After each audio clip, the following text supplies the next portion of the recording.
Hey Taurus, welcome to your monthly reading for April. I am Charlene, Lizette. Let's dive in and see what you can expect for the month of April. Astrologically, it is jam-packed. And we also have this really nice aspect happening on April 20th, which could affect many of you, especially if you have prominent placements in Taurus, because we have that Jupiter-Uranus conjunction happening in the sign of Taurus, okay? So that's like blessings. That is like an auspicious time, a wonderful time to potentially go viral, get famous, attract a lot of money, attract a lot of attention. You're going to want to see what house Taurus sits in your natal chart, okay?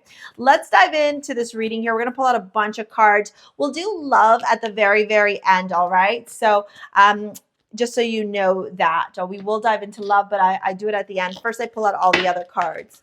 As I was sitting with your energy, there was a song that kept coming into my mind's eye, and it was that song, you know, I'm walking on sunshine, yeah, right? Doesn't it feel good? Listen, I don't have the best singing voice, but that was a song. Yeah, I'm walking on sunshine, yeah, doesn't it feel good? I don't know why, I can't remember the rest of it, but it's good. It's uplifting. It's exciting. It is rejuvenating. Honestly, there's even this sense of elation that's happening here for this month. And to me, that just signifies that it's going to be a good month. It's going to be a happy month. It's going to be a month where maybe even if you have to deal with some pupukakas and some, you know, shit along the way, overall, you're going to look back on this month and be like, that's a really good month. I am so grateful that I had this wonderful month, right? It's a great day to be alive, all right? We're starting off with the card regret here. I know that I cannot change the past. It's a great day to be alive. It's a great day to look forward, to be in gratitude, to give thanks for every moment. Even the things that you can't change, they're all lessons. Remember, God is always conspiring to work in your favor. Rejection is redirection, okay? God has your back. And even in the lessons that we may feel painful or feel like we are a victim to or feel like how unfair and I don't have any good luck and blah, blah, blah, those are all lessons. Every single one of those is lessons. So how are you going to step into that and embrace those lessons in your life rather than feel like you are a victim to the circumstances? Look, I'm not saying you're not a victim. I'm saying how do you switch from that victim to that empowerment, okay? That's a big difference there. All right. Now, as we move on in this reading, we have wait, it's not time yet. Things are being woven. And that's exactly what I'm seeing here specifically around your career and your finances. We have the Page of Cups, we have the King of Cups, and we have the Seven of Pentacles.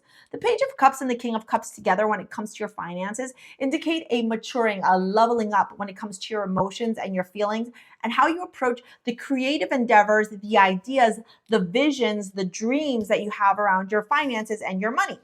Right? How are you approaching money and your finances right now? What are you doing that needs some experience, some maturity, some leveling up? And how can you be more grounded and more stable? So how can this manifest in your life? You know, that's what I'm hearing you guys say. How does that manifest in my life? So it can manifest in this way, where you get this beautiful idea, this brilliant idea to either launch a new business or show up on social media in a different way, or I don't know, revolutionize your life or transform your life or do something really cool in your life, but you expect these immediate results.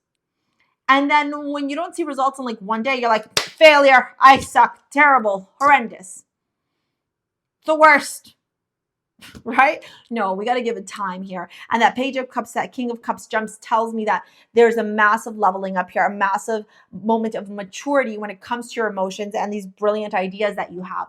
Almost like now you're recognizing that even though you have these brilliant ideas, they will take time. You know, nothing grinds my gears more than when I see on social media and people are like, just manifest it, you'll have it tomorrow. Like, no, that's not how it works. So stop fucking lying. That's not how it works, right? That's not how it works. There's got to be some inspired action. You have to be committed to it. You have to drop it into your subconscious, and you got to let the universe do its work as well. And with that Seven of Pentacles here, I want to turn around and tell you that patience is the greatest reward, and that your inspired action, the steps that you take, will reap the rewards, right? What you do now in these moments, specifically in this month, will lead you to great financial success. But for now, you just got to chill and let things unfold, right? For right now, you got to acknowledge and recognize that you're building the foundation.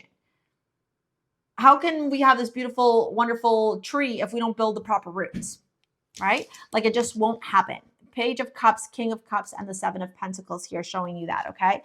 Now, with the general overall themes, we have Nurture here and Sarah's, a wonderful asteroid in astrology, all about taking care of yourself, honoring your vessel. So how can you feed your vessel healthier? How can you take care of your vessel? How can you work through trauma and pain? Where do you need to fill your own cup, right? How can you fill your own cup right now? If this was the cup of your life and it's empty, what do you need to put inside of it right now? That's where I like to integrate the pillars of self. And if you want to take my Align course and learn more about the pillars of self and how to transform your life and get that freedom that you are seeking, it's in the description box below, okay? With the Five of Cups, the Six of Wands, and the High Priestess, really interesting month ahead. The Five of Cups is a card of disappointment where the individual that is hooded is like, wow, there's 3 cups that have fallen and I am so sad and why isn't this working on my favor? But he fails to see that there are 2 cups still standing. So while you may enter in the beginning of the month feeling a little bit, woe is me, right? Because you're maybe overworked or exhausted or doing a lot of shit or dealing with a lot of crappy people or whatever it may be, as the month progresses, there's elation here, there's jubilee, there's victory, okay? We have the Six of Wands and the High Priestess. So it's like, listen to your intuition, Taurus. Listen to your intuition because your intuition is showing you the path towards success. When we operate from fear, we will never be able to hear what Source is trying to deliver. When we operate from happiness, from peace, from tranquility, we are able to understand that everything is going to be okay. Everything is good. And if it's not okay, it's not the end. And here you are finally experiencing victory, okay?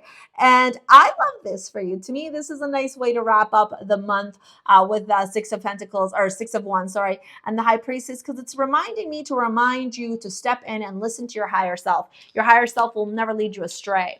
The amulet you even got is a shell. A shell is all about joy, happiness, joyful expectation, living in that state of ease, that bliss, finding the happiness in the little moments. As we dive into your love reading and I pull out some cards, I'm going to share a quick story with you. In 2017, or actually 2018, I should say, I was on the verge of homelessness and I had my son. I'm a single mom. So it was my son, myself, and our German Shepherd who has recently passed away. So the 3 of us were displaced from our home. We had nowhere to go. We put our whole life into a 10 by 10 storage unit. And right before I was like, I'm going to a shelter, I ended up healing some wounds with my mom and moved in with her. And that was our saving grace. But in those moments, I was living with my son and our German Shepherd in the tiny little bedroom. It was my childhood bedroom. And my mom does not have a big home. She is an immigrant, okay? Through and through, sacrificed her whole life for us.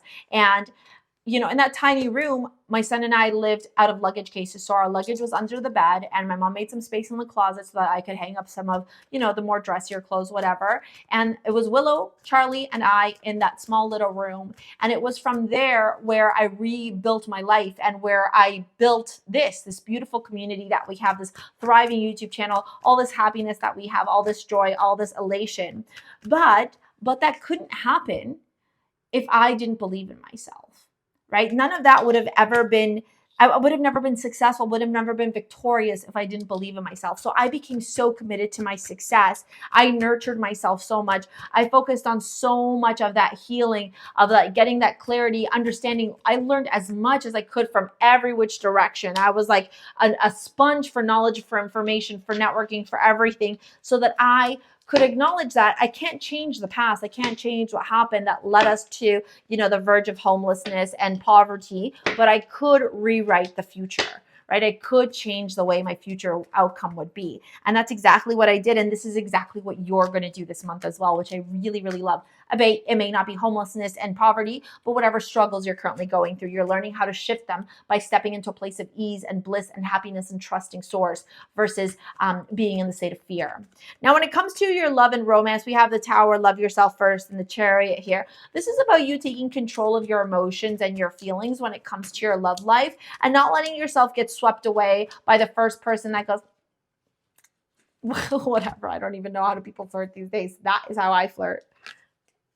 You got High Priestess again with playfulness and the Five of Wands. So really pay attention to, you know, where you're potentially battling being mysterious or flirting or having fun or just being like lighthearted when it comes to your romantic encounters. Where are you getting too serious too fast, okay? And then Trust and the Hanged Man. Let's get one card here. Okay. We have the wheel and the hangman. Beautiful. Things are turning. I think this weight card also represents this love energy here. Here's what I'm going to say. You can't change what's happened in the past in your romantic life, but you can embrace and rewrite the future. So what do you want to attract in your romantic life in the future? What do you want that to look like? And this is an opportunity for you to write the script and be able to finally attract everything that you desire in your love life. I'm going to pop this video here to help you out. If you want to take any of my courses, follow me on Instagram or my newsletter. It's all in the description box below. For those of you that have been wanting to sign up to any of my courses, I want to let you know that over on Instagram and in my free newsletter, Beyond the Veil, it's in the description box below. I will be offering sales all month because it is my birthday month. So we are giving back to you guys, all right? Thank you for your likes, your comments, your shares, your subscribes. We will see you later, alligators. Peace out. Bye.